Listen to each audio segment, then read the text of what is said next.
Welcome. In this video I will show you the AKF transformation universal module, show you how to connect it and how you get the automation data into your song. I'm gonna open up the AKF all-in-one layer song. That's a song that's inside the upcuts.com free bundle. We're gonna copy the AKF transformation universal module. We're going to close this project. We're not going to save this. I'm going to open up an environment window in my own song, and in the click and ports layers I'm going to paste the module. Next thing I'm going to do is connect an input cable to it, and then also a cable to the sequencer input. The sequencer input is the track that is selected in your arrange window. Next thing I'm going to do is push the learn button, give this button a little twist, and then it's already selected to learn on that message. The next thing I want to do is show you how you can find out what the message is you want to control to be sent. So let's say we want the tape delay, we want the wet, we want to control the wet fader. Then we open up another environment, and in that environment we go to the mixer layer. So in that environment we select the mixer, and in the mixer we're going to create a monitor. It's already there now, so let me delete that and show you how you can get it in there. New monitor, the monitor is there, and from your channel strip 1, from this channel strip, you'll create a cable into the monitor. And now when you select when you change the value of the fader, you'll see it sends a fader message on channel 6, and the fader message is a change of 20, and it is value 60, the last value it sent. The maximum value is 100, the lowest value is 0, so we know it will range from 0 to 100. Now we can go back to our other environment layer, the click and port. We know we want to set it to channel 20, to message 20 on channel 6, and it will be a fader message. So now when I turn this, it will control the signal. The only thing you need to do is change the scale to 100, so when I send the 1 to 7 from my controller, the fader will be on 100%.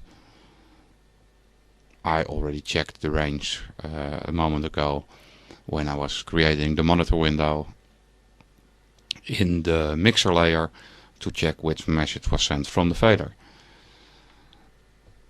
If you want to record this into the song, that's possible.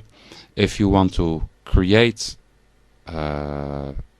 automation data, which you can edit later via the automation in the range, then you need another setup. If you record this, then you will see no automation data in your range.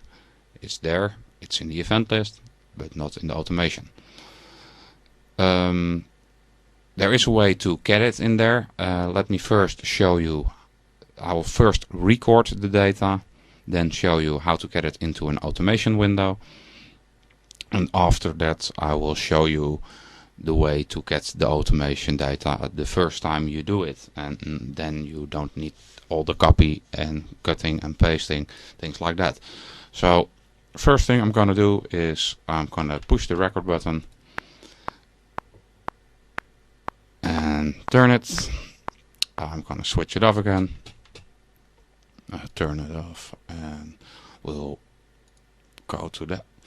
Alright, you see this, and when we play it, the tape delay will be moving. So it's there. If I let you see the automation data, you won't see any automation data in there.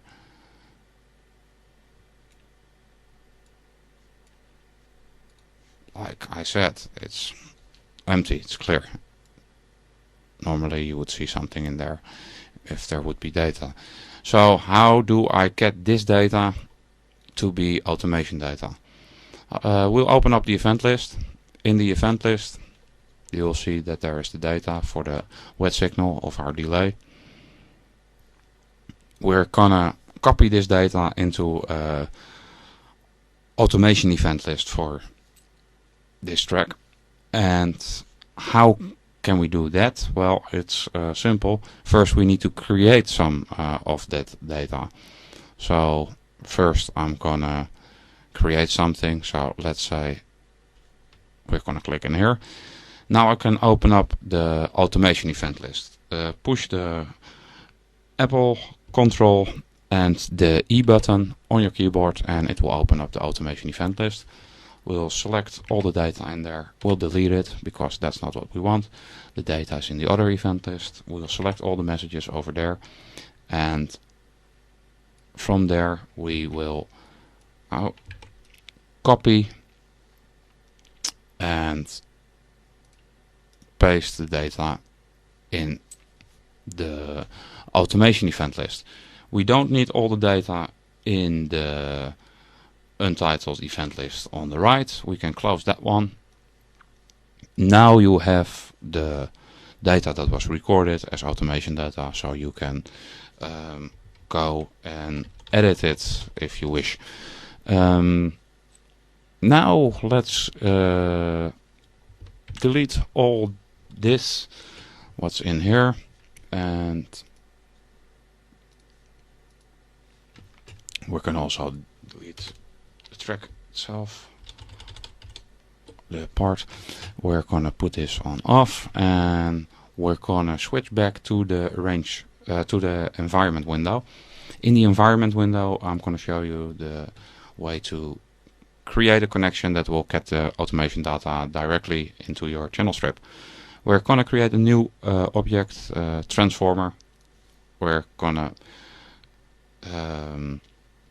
create a connection from that from the module to the transformer. Double click on the transformer, change the mode to track automation splitter and close it. Push the Alt key, push the left mouse button and select your instrument, your channel strip in which your instrument or plugin is. So in my case it's instrument 1. Now I can control the, you will see if I open up, I have still the controls over there. But when I push when I put the automation in the latch mode and we play, and I'm gonna turn the button a few times, let's quit this, and if I open up the automation you'll see there's automation data in there. So the easy way, of course, you want to have the signal flow also to be sent through maybe to your sequencer input or not, so you can connect that cable. You can use filters to filter out the other messages. Those are other modules inside the AKF bundle.